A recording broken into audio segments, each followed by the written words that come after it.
cinema, citizen of the world, Marty Scorsese.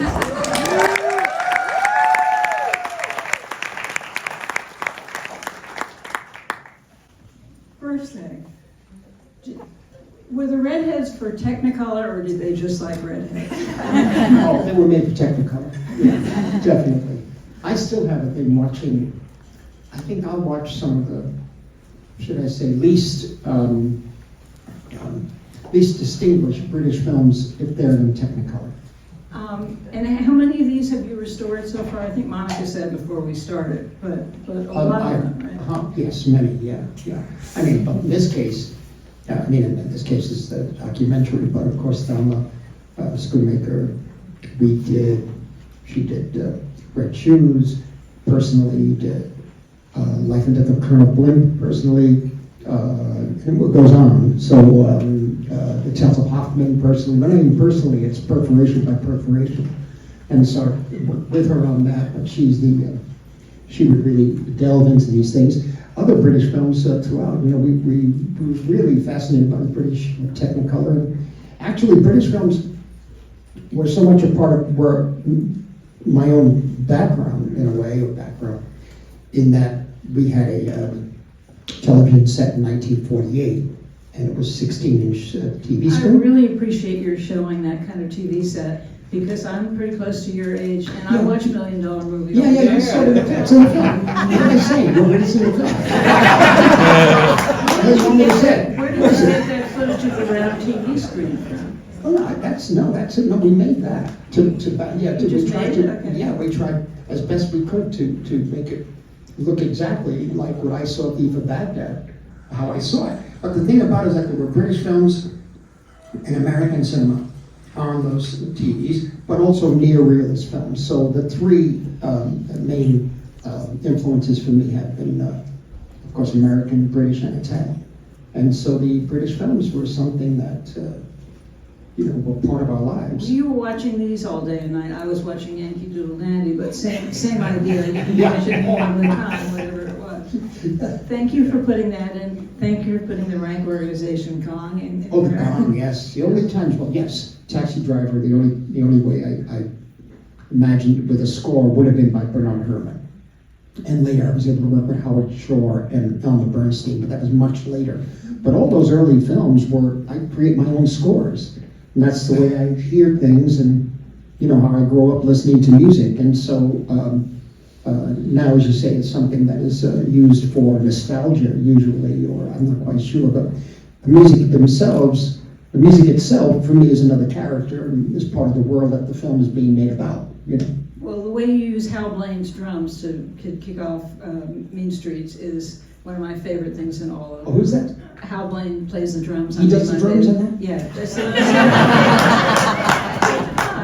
Always, yeah. Always always, all day long I'm waiting. Right. It's... Did they influence your casting at all? Did you look for the same kind of faces in any way? You point out that there's an actor who looks a little like De Niro. Well, I think for the most part, probably the most representative of them for me was Volbrook. And I think a lot of it had to do with his bearing and the flourishes, and for want of a better word, theatricality, the way Janet Maslin in Red Shoes is rehearsing at night and the spotlight's on him, and Lermontov is walking by, it's all broken. Lady Maslin is complaining to Lermontov about whatever's going on, and the spotlight goes off of him, and he says, the spotlight, toujours sur moi, and then he says, I quit. But as he's saying, I quit, he's Lermontov, I quit, his arms, he's dancing. It's not a normal movement and everything. These are dance moves, and I think a lot of it seep their way into, if I can't have an actor do it, I play with the frame rates. 32 frames a second, or 30 frames a second, like De Niro in Goodfellas, when he realizes that he doesn't necessarily have to share the Lufthansa money with everybody. He's at the bar and he's taking a little drink and a little glimmer in his eye. And at that point is Cream's Sunshine of Your Love. That was shot at 30 frames, not 24, but not 48. Yeah. And this is something I was playing with. For Which dance is when movies. Johnny Boy first comes in at the beginning of the Yeah, music. that's What speed 48. is that? That's 48. Oh, okay. That's definitely, okay, that's slow motion. Yeah. But there are little things in the films that, it's almost like the way Robert Helpman moves in Tales of Hoffman. He has a cape, and at the end of his cape, there's a little tail, you know, and he dances around the pillar, and the last thing you see is the tail around the pillar going away. And there's something beautiful about the way that moves. And so it's really, well, the way John Wayne used his arms, let's say his hands in The Searchers, or most of his films, when he describes a Naoki Comanche. He says, a man says he's going one way, means he's going to other. And it's like a ballet dancer. Yeah. And so these things really were, I saw Red Shoes, and I find I did Tales of Hoffman so many times that they became part of my vocabulary, really. And what had to do with the music I was using, there's no doubt. Where did the candid footage of them or the interview footage of them come from? Yes, that is David Hinton. And David directed this, and he had access to all of this. But he didn't shoot that. That's No. a long time ago. No, actually, he did shoot some of it. Michael going across the street in Los Angeles and showing up at Zoetrope. He did a terrific South Bank show on Michael Powell back in the early 80s. So that footage is from that. But all this other stuff is home movies. I never saw them. Again, who took them? Did he just do it? Did Powell just film himself in the Scottish Highlands, or? I'm sure I have no idea, but I'm sure usually a crew member or one of his production managers, you know, he would go away after shooting the film for like 2 weeks in the Highlands, and I'm sure his production manager, who he would hang out with there in the hills of Scotland, had a camera. So you spent 5 years on this? They worked on it, and I would see this while I was making Irishman, and then David Johansen film, Oh, yeah. Personality Crisis, and then COVID hit, and then somehow Killers of the Flower Moon. And so That's they a were like, pretty full dance card. yeah, and before you know it, this thing is still there. Yeah. So, and you know,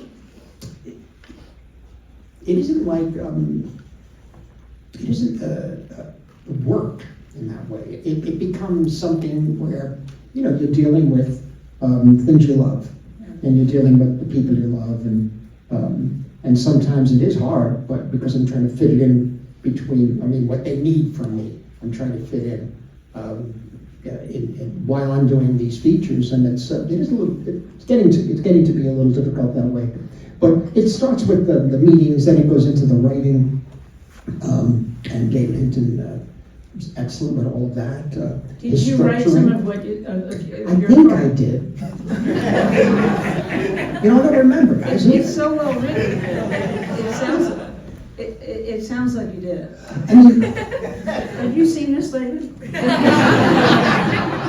yes, I have. But no, what happens is that he came up with things that look. It has to be mainly from my point of view if I'm going to be presenting it. And the Oxford, the people who did the DNA said it appears that some of the Vikings had come down, you know, went into and settled finally in a place where you can, you know, grow lemons and citrus fruit beyond, and never made it back up to the islands. And so there's always been a kind of a sense of mystery and a numinous quality for me of the Hebrides.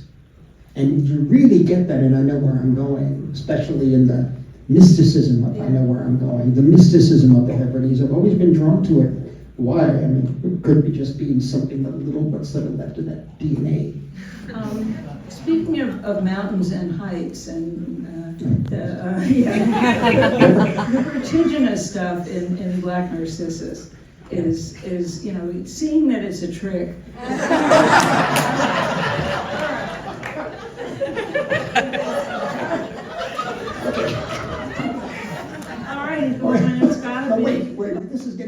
good, one more question.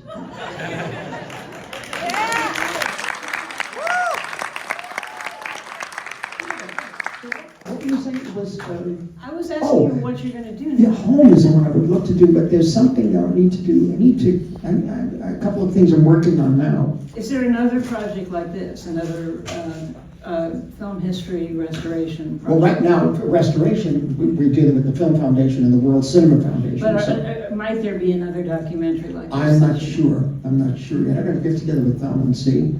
Also, with Margaret Bodie, who was the Film Foundation, and that sort of thing. And you might do that book, you might adapt that book into a film or a series or? No, a film, yeah. And you mentioned something about a series when we were. I'm thinking of, a limited series. I found that if I were to do a series, I tried, and I was only able to direct the pilots. And I think, in the case of we had wonderful directors for the episodes. Boardwalk Empire turned out very well, I thought. Terry Winter and all those guys did a great job. The other one was Vinyl. And by the end of the first year, season 1, I felt I should have been more. Would have been. I think it was very ambitious, and I think I wanted to do different things with music. Suddenly, music would just come in and out. Well, will you do another one of these? Because these are just an invaluable, enormous public service, and they're so meaningful to everybody who sees them. And I think people will go home changed because of this. Well, I hope. And I do think.